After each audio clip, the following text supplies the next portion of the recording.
Thank you for attending this Hastings Reads event. Hastings Reads is a community collaboration, and it is sponsored by the United Way of Hastings, the Ruth and George Doffing Charitable Gift Fund, Hastings Public School Foundation, Friends of the Public Library, Hastings AAUW, School District 200, and the Scrapping Time. The goal of Hastings Reads is to bring us together as a community through literature. And tonight we're gathered together to hear from one of our nation's best authors, Tim O'Brien. Tim O'Brien is a native of Minnesota. He grew up in Worthington. He went to college in St. Paul at Macalester. And after he graduated from Macalester, he was drafted into the Vietnam War. He's written numerous award-winning novels, many of them about the experiences of soldiers in the Vietnam War. And The Things They Carried is universally praised as being the most powerful piece of literature about the experiences our soldiers had in Vietnam. The Hastings Reads theme this year is The Stories We Tell, and O'Brien's novel, The Things They Carried, was an obvious choice. He's a master storyteller, which is why 3 of his novels and 5 of his stories are taught here at Hastings High School in grades 9 through 12. Earlier today, students filled this auditorium to hear Tim O'Brien talk to them about the experiences he's had as a writer, to give them advice with writing, and tonight he will share his stories with you. Please welcome Tim O'Brien.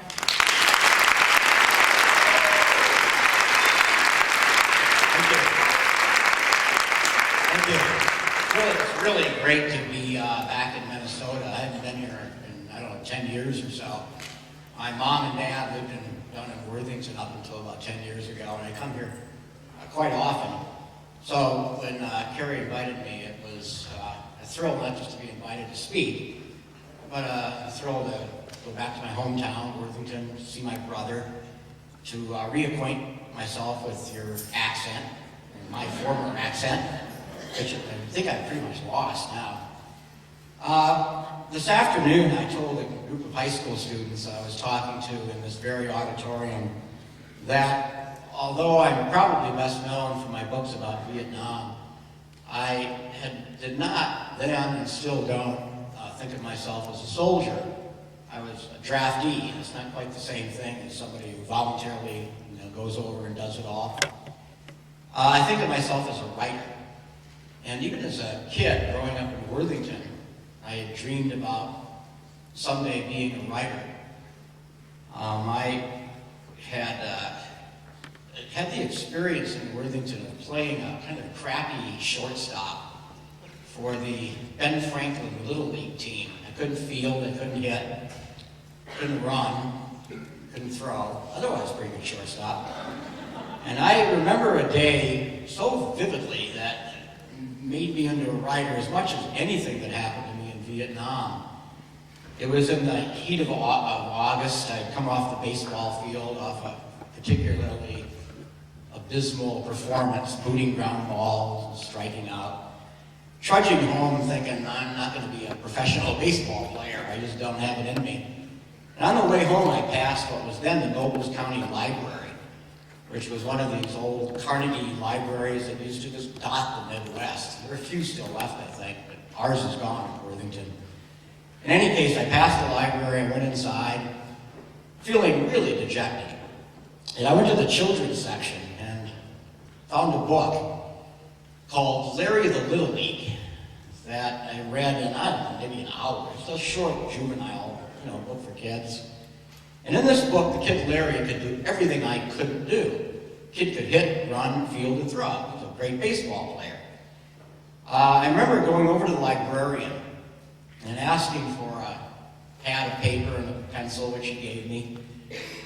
And over the course of the next hour and a half or so, I wrote the first real novel of my life, or what I thought it was a novel. I was 9 years old.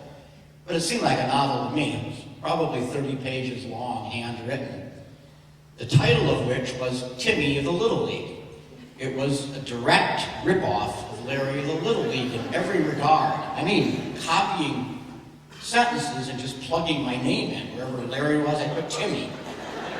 I remember on page 10 or so of this book, the Timmy character got the game-winning hit in the Worthington, Minnesota Little League playoff, where Ben Franklin team we beat up on, the Kiwanis team, like 10-0. I scored all 10 runs. I was pitcher and catcher simultaneously. I'd throw the ball and I'd be there waiting for it. In the middle of the book, say page 20, the Worthington Ben Franklin team came up to the Twin Cities where we beat Edina 50-0. Again, I scored all 50 runs. And at the end of the book, on page 30, a book my mom still has, so she threatens to release to the New York Times if I misbehave, if I'm arrested for doing cocaine or something, she'll turn this book over to him. At the end of the book, the Worthington, Minnesota Ben Franklin team goes to the Little League World Series, which is played in Williamsport, Pennsylvania, where we beat up on Taiwan. 10,000-0. We just slaughtered it. Well, this is an example of what I mean about when I was a kid, I really wanted to be a writer. I didn't know how to do it, and all I knew was I loved books and wanted to take a shot at it. So what I thought tonight, it's this afternoon, around noon, sort of take your pick. When I was talking to the high school students, I almost entirely talked about Vietnam. And I wanted tonight to switch gears to the other half of my personality, which is the writing part. And to talk about writing through a little bit of just conversation with you and also through little stories. There's going to be one naughty word in this talk tonight. So I'm going to raise my hand about 10 seconds before it appears, okay, like this. So those of you who don't like bad words, plug your ears up. You can't take it out. It has to be in the story. So get ready to get some ear stoppers ready or your earmuffs out. And I'll warn you, if I remember. My sons, Timmy and Tad, are both fans of Winnie the Pooh. And they've taken lately to wearing tails. At our local Walmart and occasionally at church, the boys sport lengths of clothesline dangling from their trousers. They prowl the neighborhood, trailing an assortment of ribbons, coat hangers, telephone cords, fishing line, belts, drapery tassels, and electrical extension cords. People notice things have gotten out of hand. Alas, we have become a family of tales. And although I'm embarrassed to make this confession, even my wife and I have been persuaded to spruce up our fashion acts. Meredith jogs in a tale. I write in a tale. Just a couple of days ago, in a most undignified moment, I answered the doorbell, having forgotten the slinky jiggling restlessly at my buttocks. Imagine the judgments taking shape in the eyes of the UPS man. Our household seems caught up in a kind of reverse evolution, tumbling backward through the millennia, alighting in an age in which the ancestral tale was as common and quietly useful as, say, the appendix or the tonsil. Like our tree-dwelling relatives, the O'Brien tribe has grown comfortable with its tales. We groom them, we miss them at bath time, we view their absence in our fellow man with pity and suspicion. Now, as I sit here with my coffee at the kitchen table, I find myself wondering if something about this tale business might smack of the unwholesome, even of the aberrant or fanatical. Imagination, of course, is a precious human gift. Yet even so, I worry about the future. I entertain visions of little Tad, who will soon turn 4, awaiting his bride at the marriage altar with a large powdered tail quivering aloft. And I'm not alone in such irrational fears. Meredith won't admit to it, but over the past several weeks, she has been stealing into the boys' bedroom at night, secretly pulling back the sheets to check for the first hairy sproutings of the real McCoy. The shadows of childhood can darken our adult lives. That much I know is a certainty. And what parent would not be concerned that present fantasy might somehow influence distant fact? Already the imaginary has embedded itself in the real world. At preschool soccer games, little Timmy is impeded by the awkward mechanics of the Tigger hop. 4 strides and a bounce, 4 strides and a bounce. Spectators gawk. Coaches squint at me. I feel the chill of a silent accusation. What kind of father are you? I've tried, God knows, to reason with the boys. I've used guile, bribery, outright deceit. Santa Claus hates tales. Last night I tried again. Pretending can be a good thing, I told the boys at bedtime. But sometimes pretending can get you in trouble. It can be dangerous. Young Tad had already drifted off, but Timmy looked up at me with suspicion. Is this one of your silly stories? Not silly at all, I said. And then I launched into a hastily improvised tale about a little boy who couldn't stop pretending, always talking to a make-believe dog, always eating make-believe pancakes. After a while, I said, this little boy couldn't separate what was real from what wasn't. It landed him in all kinds of trouble. But I thought make-believe was supposed to be fun, Timmy said. Well, yes, of course it is, I told him. And then a crucial question occurred to me. Do you know what pretending is?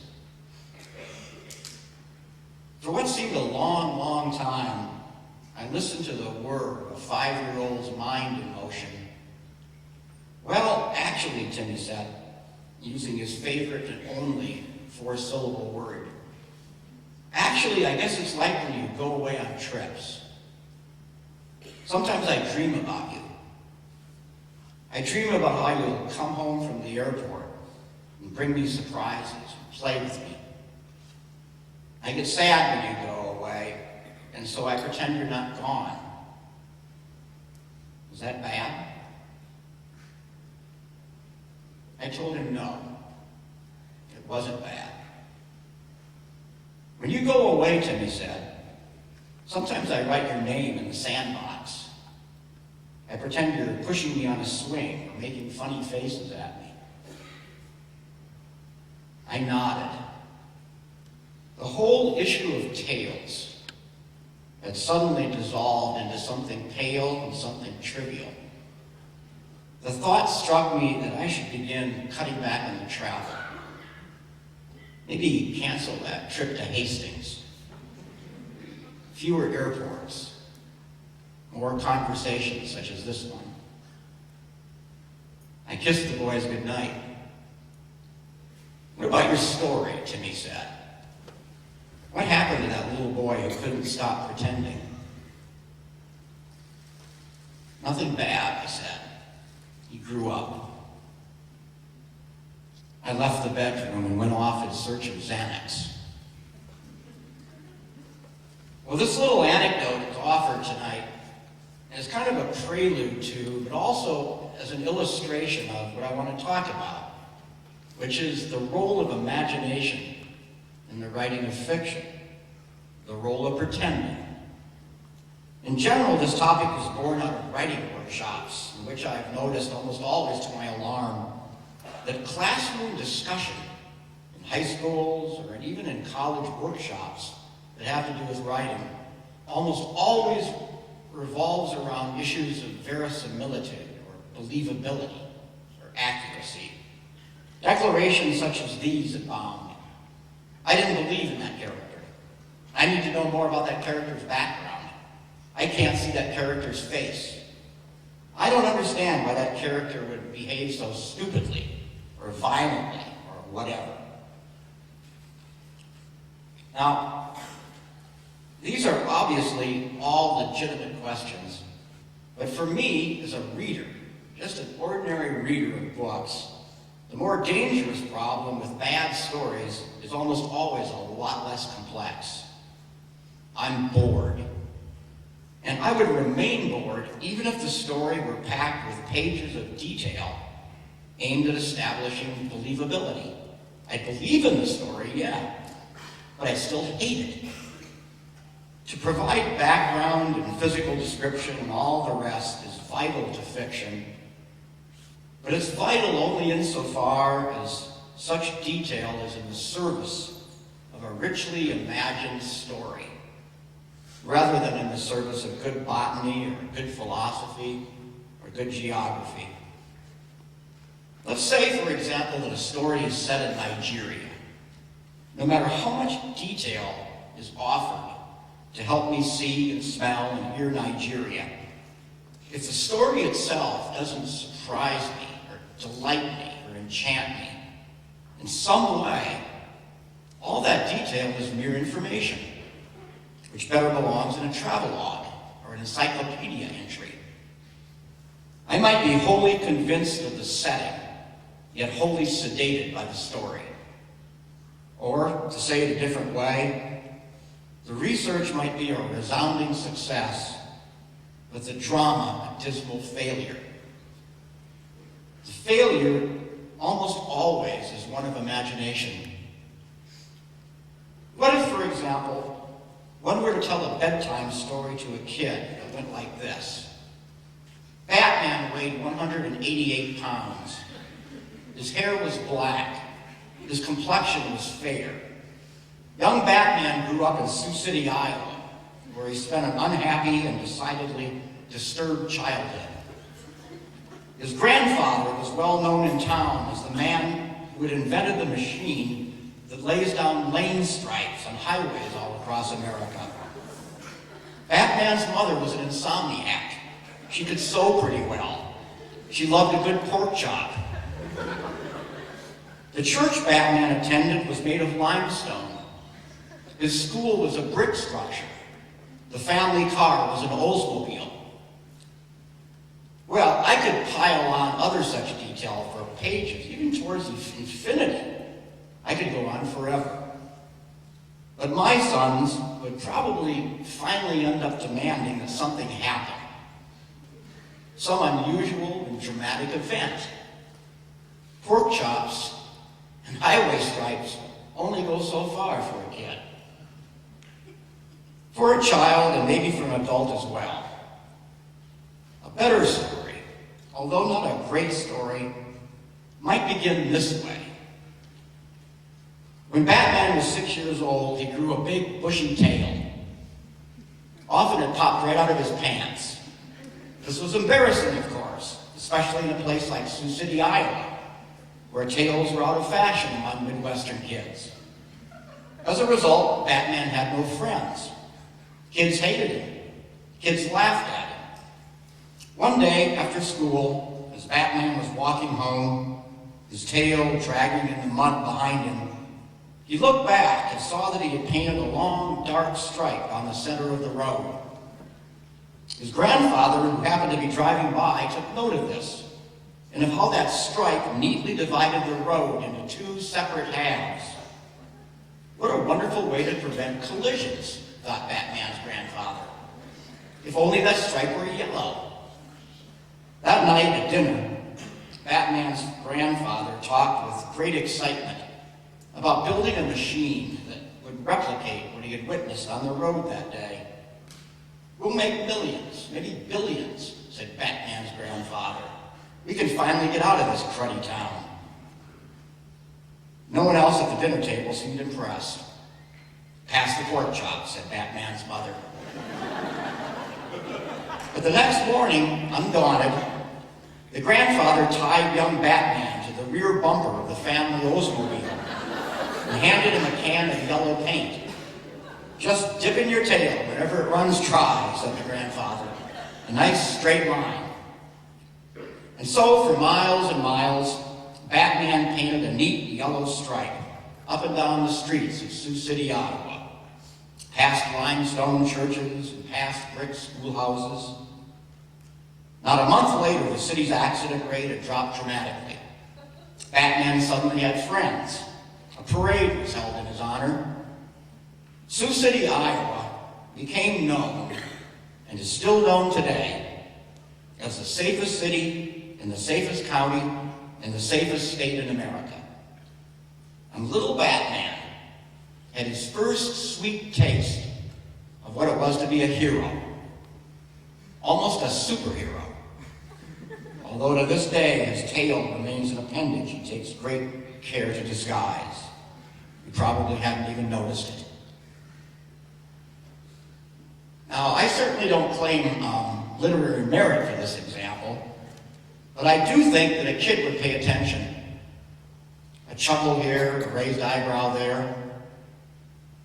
In general, it's my belief that informational detail, like limestone churches, brick schoolhouses, and Oldsmobiles, and pork chops, and stripes, that all that informational detail has to be in the service of the story, and not merely in the service of authenticity. To be memorable and to have dramatic impact, detail has to function actively within the fabric of the story. The detail has to be the story. Otherwise, the author's hard work goes into a reader's recycle bin of forgettable clutter.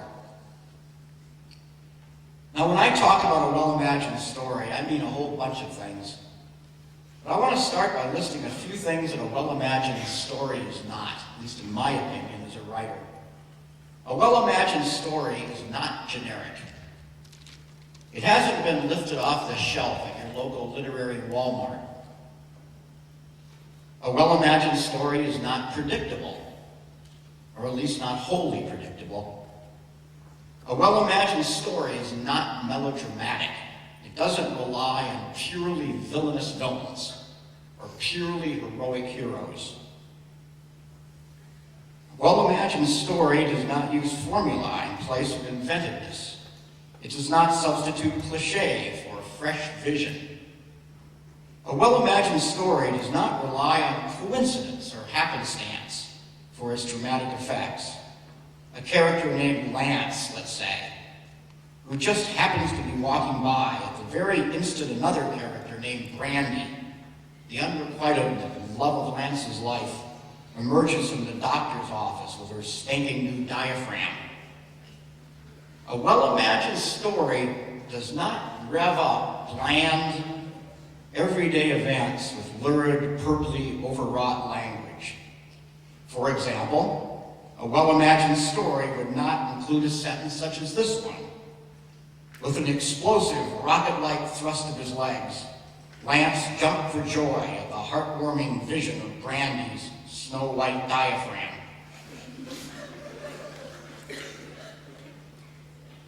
More positively, and I think maybe more helpfully, I could try to suggest what a well-imagined story does mean to me when pretending really works. Above all, a well-imagined story is always organized around extraordinary human events, unexpected and startling human behaviors, which in turn help to illuminate the commonplace and the ordinary. In your daily life, you would not say to a drinking companion, "Hey, here's a great story for you. Yesterday morning I ate Cheerios. They were pretty good.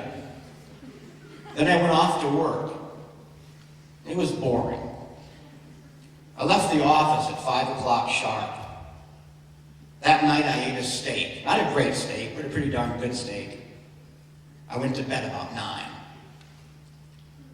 Very quickly, if you were to tell that story to a friend over a cup of coffee, or a Coke, or a beer, I think your drinking mate might soon leave in search of more interesting company. A better story, though not necessarily a good one, might begin this way. Yesterday morning, over my usual bowl of Cheerios, I was alarmed to note that the Cheerios were shaped not as standard circles, but as semicircles. as if someone had used a surgical scalpel to slice each individual Cheerio precisely in half. Odd, I thought. And odder still, these particular Cheerios tasted only half as delicious as they had once tasted. And odder yet, I found myself half hungry at work that morning, half wishing for a bowl of Cheerios. My hunger was soon tempered, though, by the disturbing realization that I was now but half a man. Well, again, I don't claim literary merit for the example, but I do claim pretty emphatically that the second opening is one to which most of you will pay attention. Your drinking companion might frown and ask, half a man how? That last sentence begs for a next sentence. The last event begs for a next event. Now, as a qualifier, I want to be clear that when I talk about the need for extraordinary human behavior, I don't mean to tell you that a successful story has to contain elements of the bizarre, or the supernatural, or the fantastic. Although by temperament, I'm disposed to what is called magical realism. That is to say, I like miracles to happen in the stories I write. I want to have the dead sit up and tell us what it's like to be dead. I'm disposed to that kind of writing. But even so, I can admire and even love the fiction of a Cheever or a Hemingway or a Fitzgerald and many, many other masters of realism. What I am trying to suggest tonight is that even the most realistic story succeeds by reaching way beyond the ordinary, way beyond the banal, and way beyond the expected.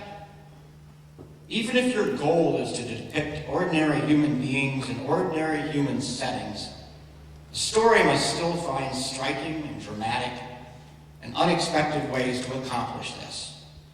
Something, somehow, must strike the reader as extraordinary enough to continue reading.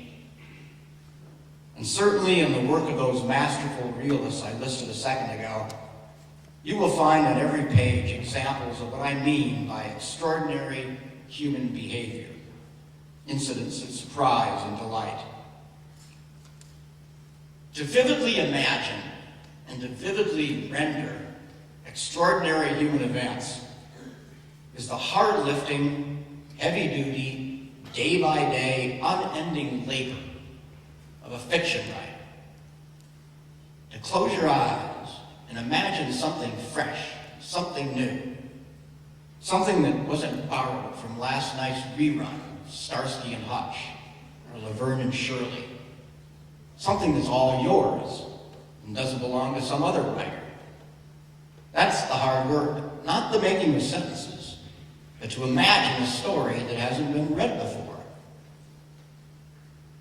Another element of a well-imagined story, in my opinion anyway, is a sense of thematic weight or importance that a story carries with it, a kind of heft or gravitas that gives it meaning and makes it endure.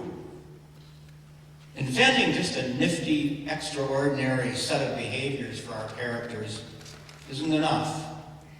A fiction writer is challenged to find import in those behaviors. In that Cheerios example I offered a moment ago, there is at least a small, dry germ of thematic weight in the line, "I was now but half a man." Without a turn such as that one, and without the additional work of extending it into a larger dramatic whole, that anecdote is nothing but a trivial and clever little riff on halfness. Nothing more than that. And cleverness, I'm afraid, in the end, is a sorry substitute for thematic weight. To imagine a next bit of action that's at once surprising to the reader, but also natural, somehow fitting, that reaches into the deeper chambers of the human heart is among the fiction writer's greatest challenges. This morning, or this afternoon, at this high school, I offered an example that I actually wrote down of what I mean by trying to come up with that next bit of action that is natural to the story, but also surprising, somehow unexpected. I love you, Jack says to Jill, which is action, and which leads Jill to say, I love you too. Another bit of action, which leads to an exchange of wedding vows. Another bit of action, which leads to Jack and Jill sailing off on their honeymoon aboard a rented yacht to the South Pacific. Another bit of action, which leads to the yacht springing a sudden leak.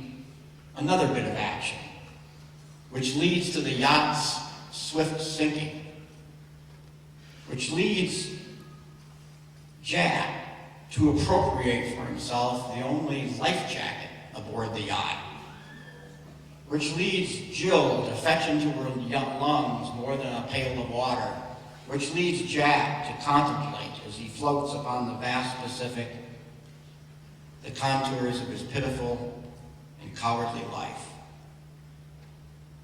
Betrayal, remorse, inconstancy. Here is the kind of resonant thematic material that a serious novel finds tempting. A plot possibility that occurred to me after my talk. On the third night of their honeymoon, 400 miles west of Honolulu, might Jack discover a small but indisputable tail coiled at his lovely new bride's behind? Ugh. Odd how these things strike me. Well, another example of what I mean by gravitas, or thematic weight, comes out of my own life. A story that I intend to sit down someday to write. In June of, I think it was 2004 or 5, my wife Meredith and I were attending a writers' conference in the mountains of Tennessee called the Swanee Writers' Conference, where we were eagerly awaiting the utterance of my first son's first word. One of us was betting on the word daddy. That was me. The other was betting on the word mommy. That was Meredith. Well, 3 days into that conference, little Timmy delivered. He looked up from a toy rattlesnake. We live in Texas. And he said, shockingly, "'Tis a tale told by an idiot." Meredith and I were astonished. We were frightened. Immediately, we packed the kid up and hauled him down to the Swanee Health Facility. A kindly young nurse was on duty, probably 30 years old, 32. She enthroned little Timmy on an examining table and said, "All right, what's the trouble, little guy?" Timmy just stared at her. Suspiciously, I thought. And after a moment, he said, "'Tis a tale told by an idiot." The nurse, like Meredith and I, was taken aback. She checked the boy's vitals, she excused herself, and she went to a telephone. Apparently a doctor was on call. Over the next several minutes, I could overhear bits and pieces of the nurse's end of the conversation. You know, phrase here, phrase there. The general temper of which was alarm. I'm quite certain I heard the nurse whisper, "These goddamn writers' conferences." Only minutes later, no doubt sped by curiosity, the doctor himself soon appeared. A white-haired, courtly, convivial gentleman dressed for the game of golf. The man smiled and clapped his hands. "So what's the story here?" he said. Timmy muttered, "'Tis a tale told by an idiot." The kid now seemed pleased with himself. Well, medical procedures ensued, probings of the tongue and the ear. But in the end, the physician seemed as puzzled as any of us.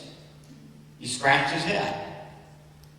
Our son, he finally told us, was not sick, at least not strictly speaking. He explained to us that 1-year-olds were well known to have as their first utterance not just a single word, such as daddy, but in fact 2 or 3 words, such as bye-bye daddy, or hi there daddy, or other such simple constructions. Your son, the doctor said, has merely tacked on a few extra syllables. Well, yes, said Meredith, but those are famous syllables. The physician pooh-poohed this. He assured us that the abnormality was far from life-threatening. It wasn't cancer. It wasn't polio. And so, after he prescribed a sedative for Meredith and me, we departed the dispensary. Well, that evening, as any parent in this audience can imagine, Meredith and I shot a good many oblique looks at our little kid. Proudly, yeah, but also with a measure of anxiety. It was clear from this point on that it would be wise to start watching our tongues. If the boy could pick up on a phrase from Shakespeare, he could certainly master the word. Moreover, I must now admit to something infantile in my own personality. As that evening wore on, I found myself increasingly disappointed, and then outright irritated, that my own son's first utterance came from the imagination of a competing writer. At one point, while Meredith set up the video camera, I knelt down beside young Timmy and whispered to him, First Lieutenant Jimmy Cross carried letters from a girl named Martha, a junior at Mount Sebastian College in New Jersey.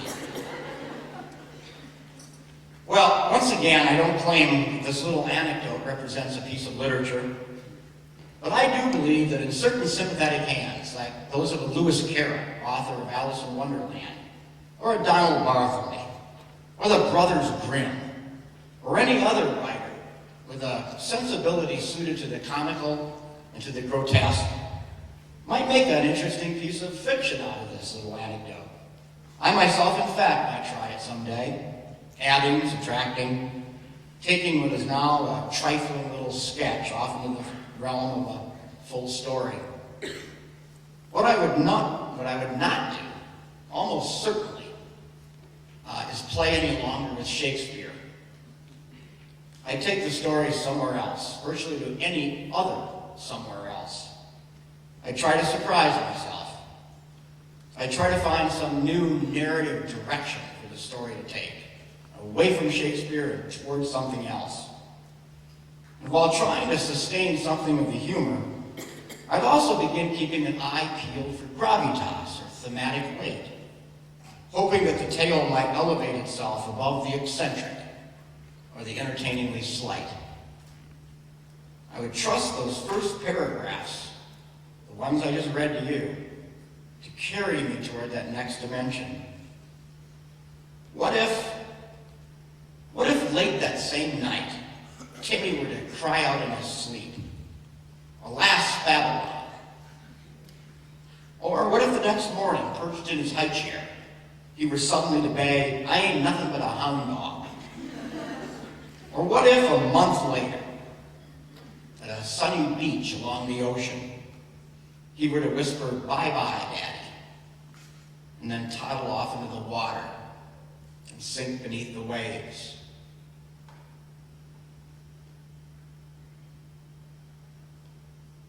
To seek gravitas, or a thematic weight, is to seek fresh insight into the world we all live in, to see something new, or illuminate.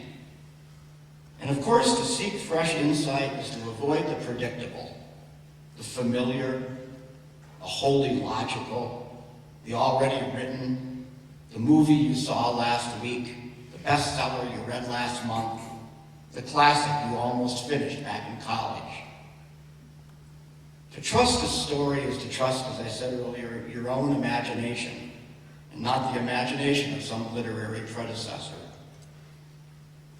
Also, if I were to go forward with this little Timmy story, and now thinking about it, why not? If I were to go forward, I would soon begin fretting over little issues of storytelling craft, how to tell the story. Beyond anything else, I would do nothing to explain how a 1-year-old came to declaim a famous Shakespearean phrase. That utterance would simply be the way Thumbelina simply is small. It's not explained how she got small, or parents didn't feed her enough, how she didn't like her broccoli and therefore didn't grow up. She's just small and is offered as a kind of given. The way in, say, Franz Kafka's Metamorphosis, Gregor Samsa simply is a bug. I will grant you, a baby citing or reciting a phrase from Shakespeare is on its face pretty far-fetched, pretty mysterious. But it seems to me no more far-fetched and no more mysterious than, say, the existence of human love, or the existence of our solar system, or Muhammad Atta flying an airplane into a Manhattan skyscraper. Those things seem pretty far-fetched and pretty mysterious too, don't they?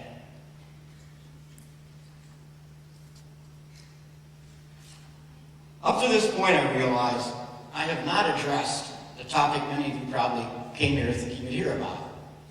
Until this point, I haven't uttered the word Vietnam. A long, long time ago, I was a soldier. And as I told you earlier, even back then, I didn't think of myself as one. I thought of myself more as the guy in the baseball cap standing before you tonight, a writer.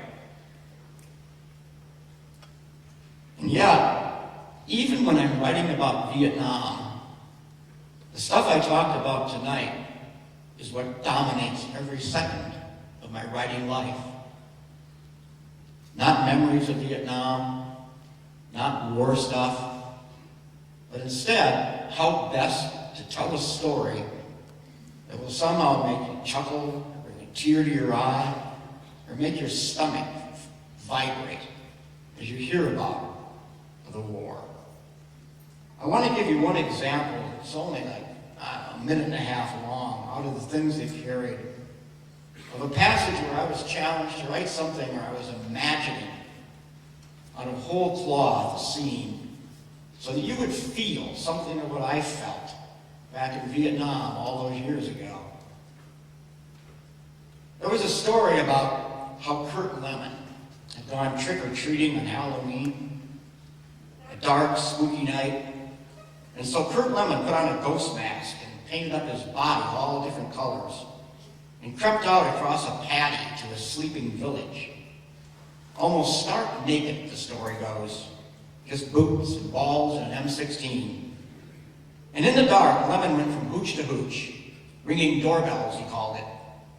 And a few hours later, when he slipped back into the perimeter, he had a whole sack full of goodies to share with his pals. Candles, and jaw sticks, and a pair of black pajamas, and statuettes of the smiling Buddha. That was the story, anyway. Other versions were much more elaborate, full of descriptions and scraps of dialogue. My friend Rat Kylie liked to spice the story up with extra details. See, what happens is, it's like 4 a.m, and Lemon, he sneaks into a hooch with that weird ghost mask on. Everybody's asleep, right? So he wakes up this cute little mama-san, tickles her foot. Hey, mama-san, he goes, real soft like, hey, mama-san, trick or treat. Should have seen her face about freaks. I mean, there's this buck-naked ghost standing there, and he's got this M16 up against her ear, and he goes, hey, mama-san, trick or treat. Then he takes off her PJs, strips her right down, sticks the pajamas in his sack, tucks her into bed, and heads to the next hooch. Pausing a moment, Rat Kylie would grin, shake his head. Honest to God, he'd say, trick or treat. Kurt Lemon, there was one class act. To listen to that story, especially as Kurt Lemon told it, you would never know that Kurt Lemon was dead. He was still out there in the dark, naked, painted up, trick-or-treating, sliding from hooch to hooch in that crazy white ghost mask. But he was dead. I hope that story gets you a feel for a whole bunch of stuff, one of which is the craziness and absurdities of Vietnam. I hope it also gives you a feel for what I was aiming at to give a sense of through a freshly thought-up story. As far as I know, there wasn't any trick-or-treating in Vietnam, because I didn't do any, of what it was when non-combatant violence was committed. Sometimes in very petty ways, trick-or-treating. Sometimes in very big and very violent ways. The most important, I hope the story gives you a feel, at least in small part, for the power of pretending. You almost forget, as you tell the story of, say, your dad or your mom, some day in your past, those people are gone from your lives now. Pretending, in a way, can keep the dead with us. Not their bodies, of course, but whatever it is that abides, the essence, what it is to be human, the essence of, in this case, Kurt Lemon.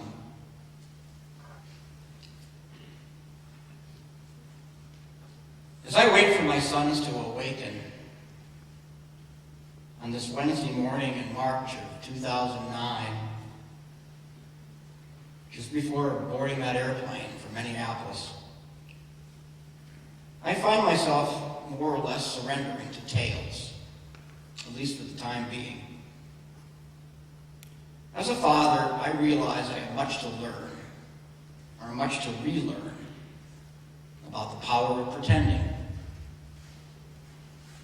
A few years back, my own father went away on a long trip. Went away for good. And like Timmy, I occasionally find myself caught up in a world of make-believe. I'll see my dad toss a baseball to me, or I'll hear him singing a few bars of "I'll Be Seeing You" in his clear, unforced baritone. And in those moments, my dad is back home again. I'm on my second cup of coffee now. A little sad, a little sentimental. Quietly watching the first twinklings of dawn spread out across the kitchen window.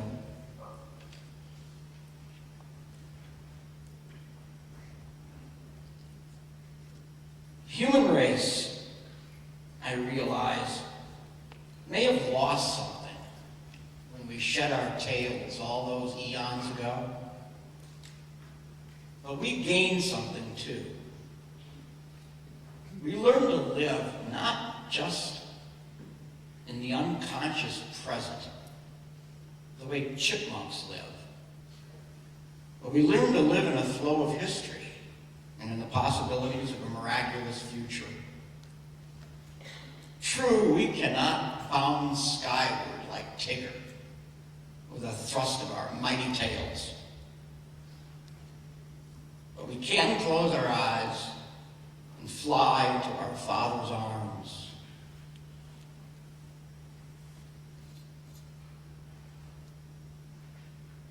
This, I suppose, is why I've become a writer. Beyond anything, the events of recent weeks remind me that Timmy and Tad will themselves be in need of good, strong imaginations in the years ahead. After all, biology is implacable. People don't live forever. It's not a morbid thought, really. In fact, it's almost joyful. But I'm aware that on some future morning, such as this one, my sons may be awakening before dawn. They may brew up a pot of coffee, as I did, and sit dreaming at the kitchen table.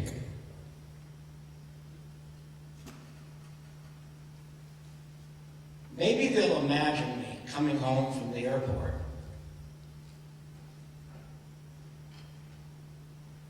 Maybe they'll see me opening up the front door and taking them in my arms and lifting them up high, a slinky dangling from my faded old blue jeans. Thank you.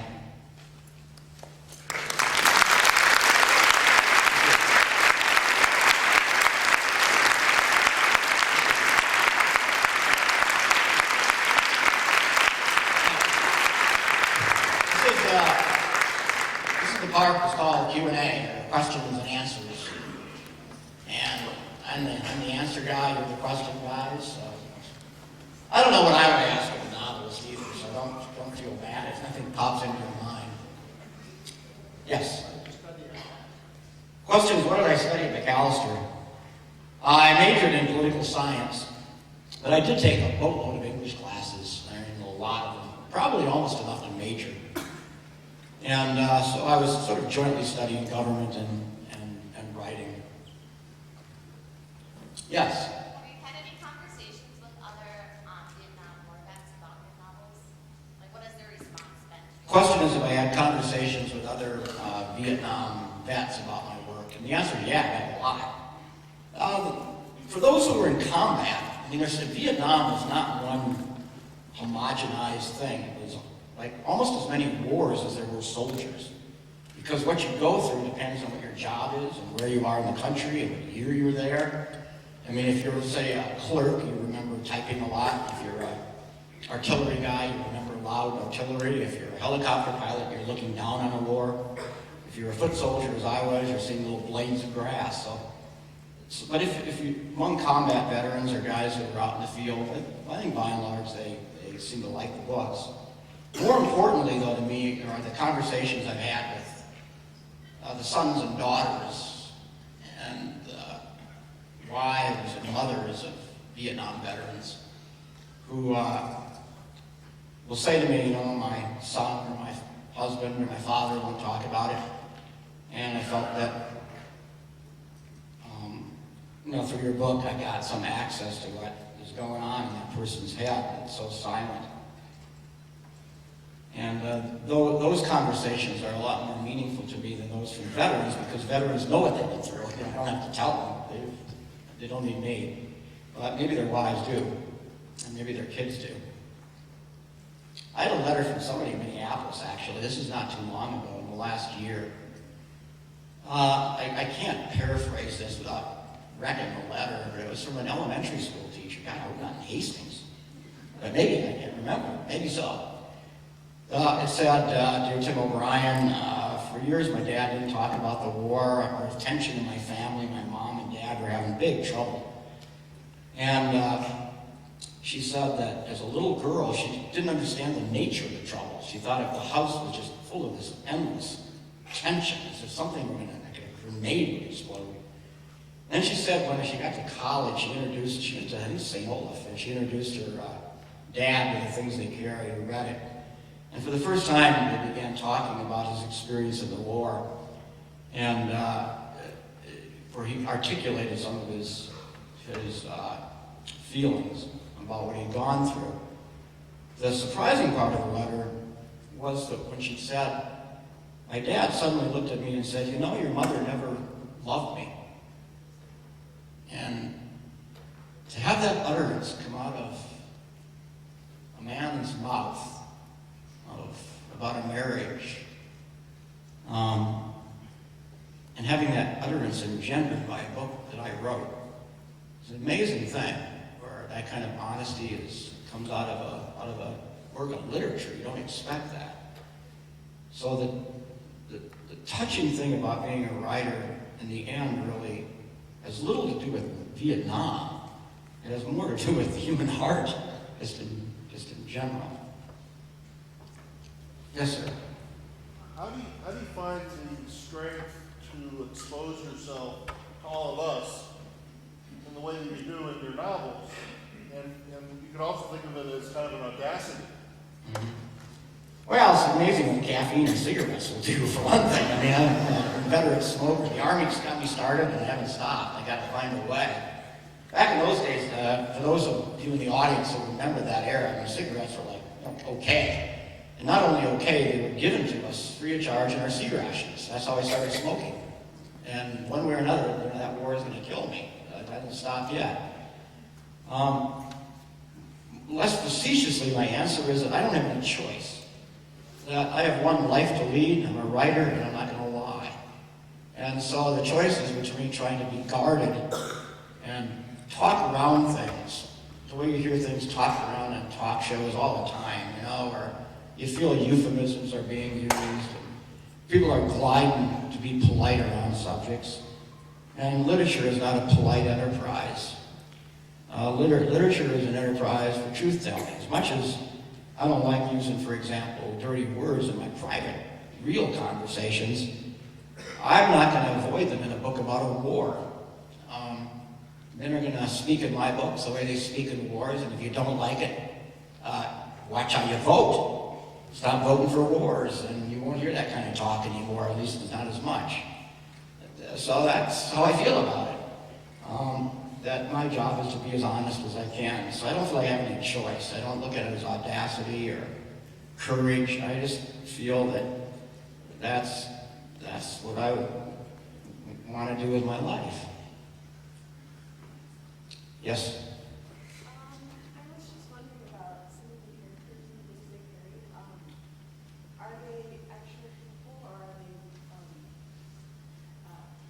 they are actual people? No, I'm nodding and I understand your question. The question was, are the people, the characters and the things that carry real people?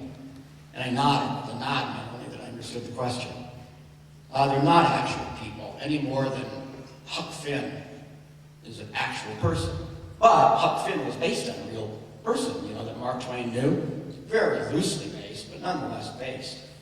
Yet, as a character grows, he or she becomes a different human being. Huck Finn never existed, his body. But everybody in this room, all you got to do is just close your eyes for just a second, and you can see Huck doing something, if nothing else, going down a raft on a river. And that's the same thing I do when I remember my dad. Eyes closed, there comes the baseball. You remember your first girlfriend in high school or boyfriend. Close your eyes, and there he or she is again, doing whatever nasty thing he or she did to you to wreck your life forever. and that's the world we live in. That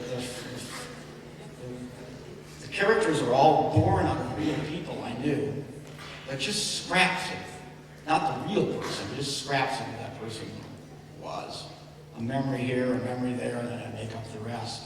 And in the end, they become, for me, as real as any of you are. And I'm going to leave you, go back to my hotel room, and your faces are going to slowly, pretty rapidly even dissolve. Whereas the faces in my books are going to remain with me because I just know them better than I know you. And I think all of you can understand that. But they're not real people. Yes? Throughout the things they carry, sometimes you mentioned that a real war story doesn't need to have a moral or have a point. And then in this speech today, you talked a lot about gravitas and sort of importance of the story. So, how would you explain? The question was, there's a point in the things they carry. In fact, several points in the book where the author, I guess myself, says, war stories don't have to have morals, and probably shouldn't. That they just exist. And if there's a moral to a story, you better distrust the story. It's too simple or too simple-minded to have a moral. And then the other part of the question was, but now and then these characters in the books make morals out of some of these stories. And you're right. The problem is I don't trust the morals that those characters are drawing from the story. That there's a morality, I hope through my books, but the morality is not one of lessons. Like, eat your oatmeal or you're going to have bowel problems. And fiction's not for that. It doesn't counsel you on how to live your life or not. Instead, we draw, as we lie in bed at night and we're reading a book that we admire and love, you're drawing something from the book that you can't quite put your finger on. Because if you could put your finger on it, it would be like drawing a thread out of a piece of cloth, and you draw it out and draw it out, and there'd be no cloth left. The stories are the whole thing, the behavior and the dialogue and the scene. And if you start drawing a moral out of it, everything dissolves. It's a little bit like, scientists can take a molecule of water and they can take the oxygen out of it. And it can be done. But then it's not water, it's this full of gas. And it's not water anymore.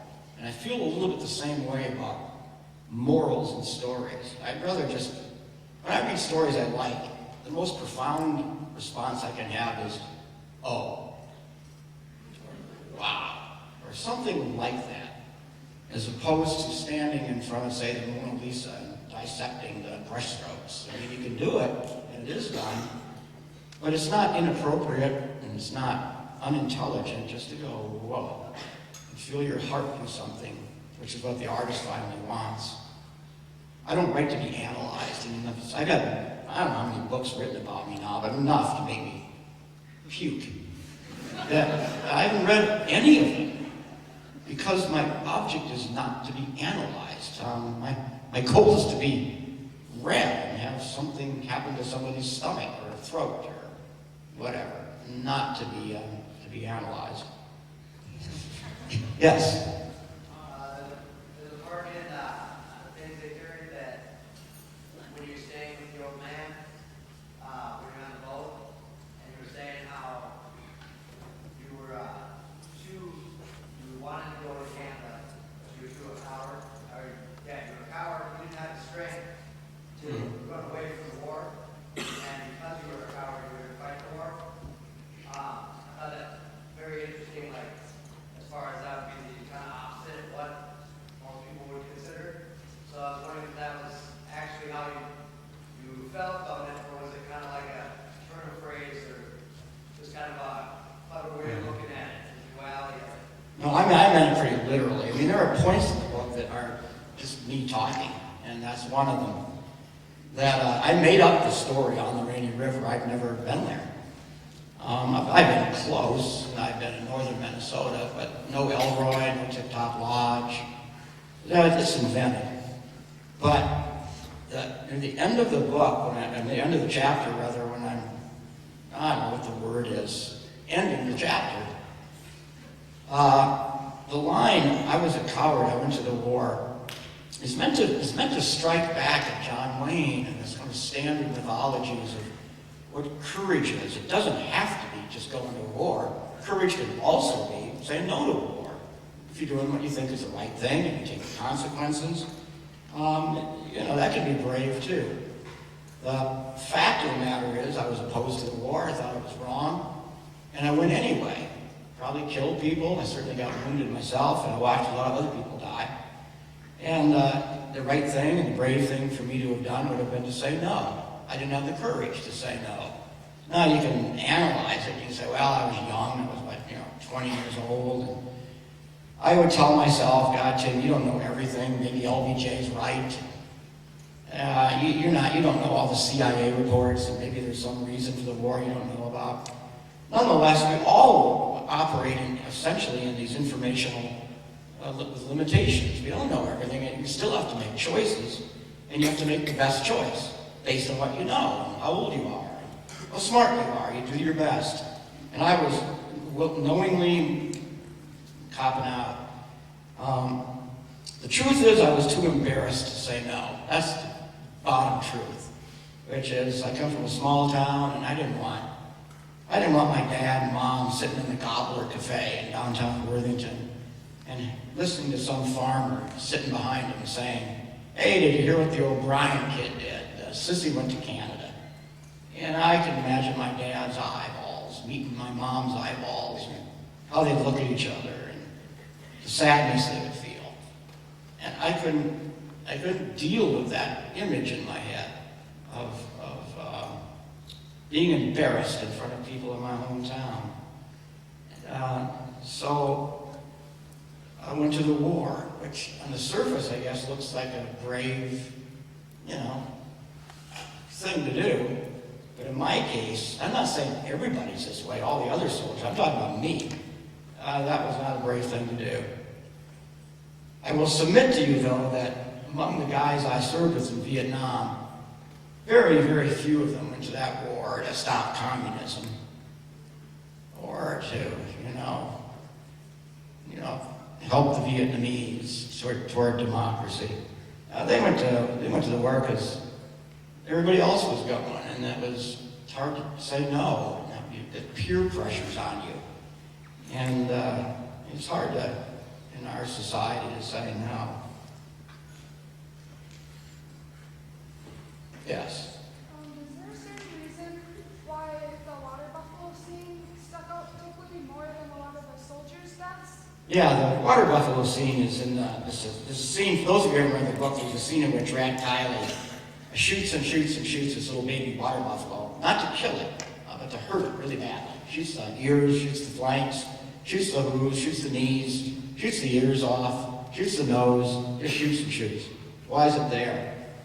A couple of reasons. Main reason is I wanted at least one passage in the book, and probably only one, to graphically and minute details slow things down the way they don't slow down on the Fox channel, the way they don't slow down on CNN, where you see moment by moment by moment the horror of it all. Instead of saying, as you'd hear on the Fox channel, 15 Marines died today in Fallujah, or whatever, that'd be the end of it. You're back at home, a chimpanzee bit somebody's face off. And that's how fast it goes.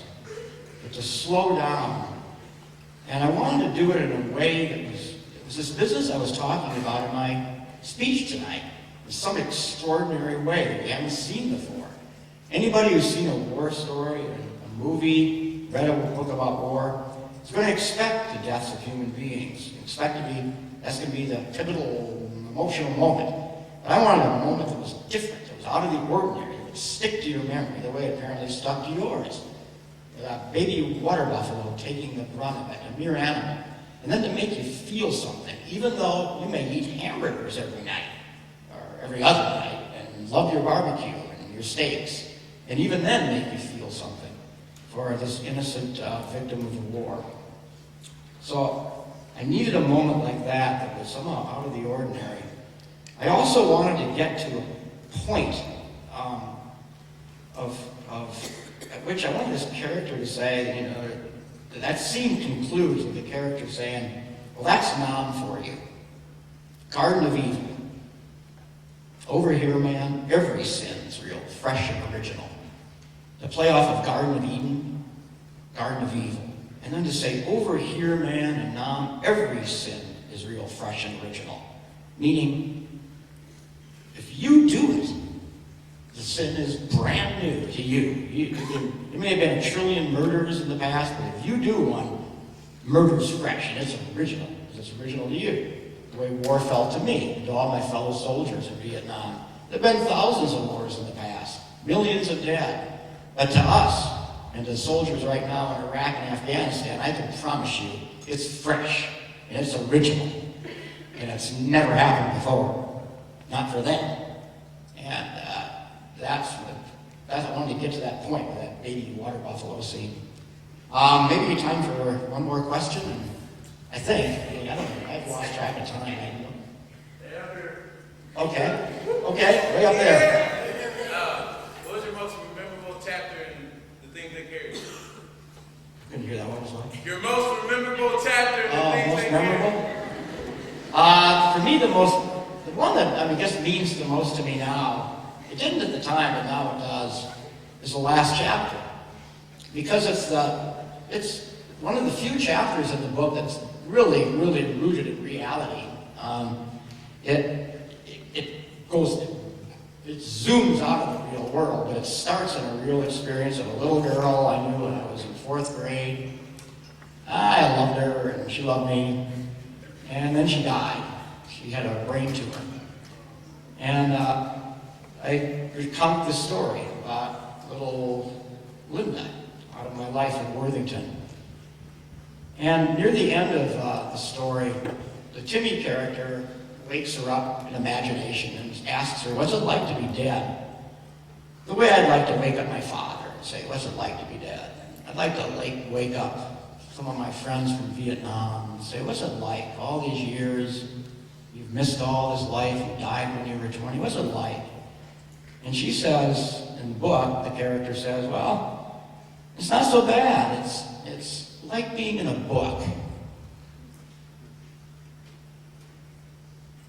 that nobody has read in a long, long time. You're up in a library shelf, and you haven't been checked out. But then, one day, somebody wanders up the dusty aisle and reaches up, takes you off the shelf, opens you up, starts reading. And there you are again, wearing your little red stocking cap and ice skating, which I think is pretty much how memory works for all of us. You know, months and years can go by and you won't think about that first grade teacher of yours or whatever, and then something will happen and you check her out for a minute out of the library, and there she is again, smiling at you or wrapping your fingernails or whatever the hell she did. And there she is, and she goes back into the library of memory. Well, that chapter was published in a magazine before it appeared in the book, an Esquire magazine. And about a month later, I got a letter in the mail, the longest letter I've ever received, or second longest. It was written on, you know that old computer paper that used to have little holes in the end? I don't know what you call it, but yeah, this was like a football field letter. It came from the girl's mother, the real little girl who was the model for the character in the book. She had left Worthington soon after the death of her little girl and had moved to Arizona, I think to Phoenix, possibly Tucson, but I think Phoenix. And she said she was sitting in a dentist's office one day,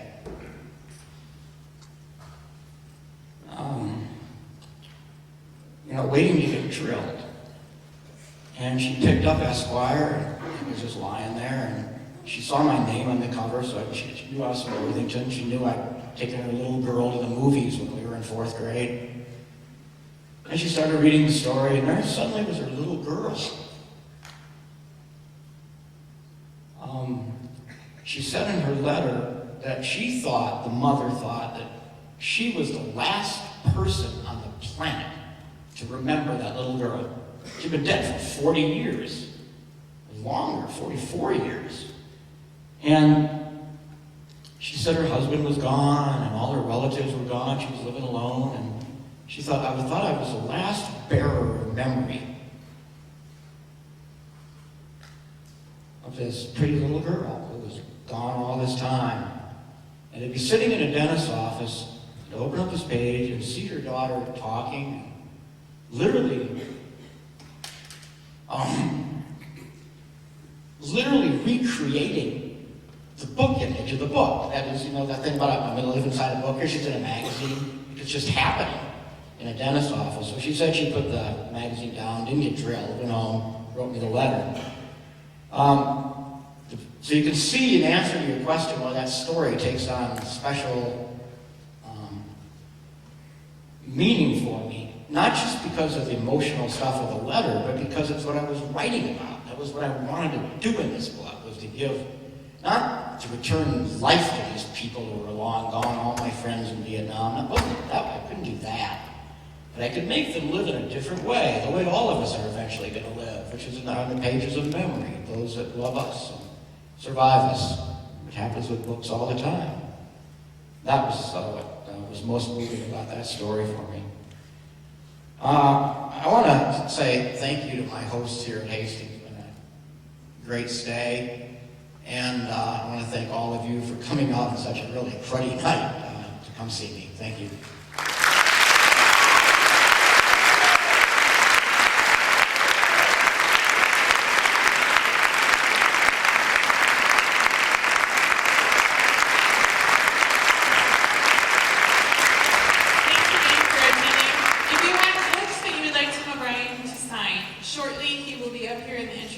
auditorium signing oaths. Thanks again. So, started off with a pretty basic question. Why did you start writing? I started writing largely because I'd always wanted to be a writer from the time I was, 9 or 10 years old. But then my life collided with Vietnam, and instead of wanting to write, I felt I had to write. I couldn't imagine not writing about the experience of being drafted to fight a war I didn't believe in, didn't like, and the aftermath of having been a soldier in Vietnam. And why did you want to come and speak to Hastings? Well, I was invited to come. I didn't just show up on the doorstep. But well, for one thing, I'm from Minnesota, so I wanted to return to my home state. I live in Texas now, so it'd be a great, way to get back to Minnesota. And on top of that, the subject matter of war in Vietnam seems to apply to the world we're living in today. With 2 wars going on, one in Iraq, one in Afghanistan, that in many, many, many, many, many ways are eerily similar to what I went through, 3 or 4 decades ago. And can you tell me who invited you here and how that all worked out? I was invited by Carrie Jaeger, who teaches here at the high school, Hastings High School, and we had a correspondence by email, and I was finally persuaded to come, and here I am. And have you talked to any students here? Yeah, I've talked to students, not at length, but I signed books this afternoon after talking to the high school, kind of a big auditorium, and spoke to several students, yeah. And what kind of responses have you heard from them about your work? Oh, it was great. It was, they seemed to like books, and they seemed to like my book, so I was happy. And what advice would you have for any aspiring writers? It's always tough to give advice, because no one ever listens to it anyway, but in general, I'd say if you want to be a writer, you better be a reader. So reading widely and maybe now and then paying attention to what it is you like or don't like in books you're reading, and do the things you like and don't do the things you don't. A writer almost always thinks of himself, even as you're writing, as a reader. You imagine yourself reading along, even as you're writing something, asking yourself, would I like what's happening? Would I be interested? Would I laugh? Would I feel, would my heart feel squeezed? So I think a good writer always thinks of himself or herself as a good reader. On top of that, another good piece of advice is if you want to be a writer, don't forget to write a little bit. Okay. All right. Thank you. Okay.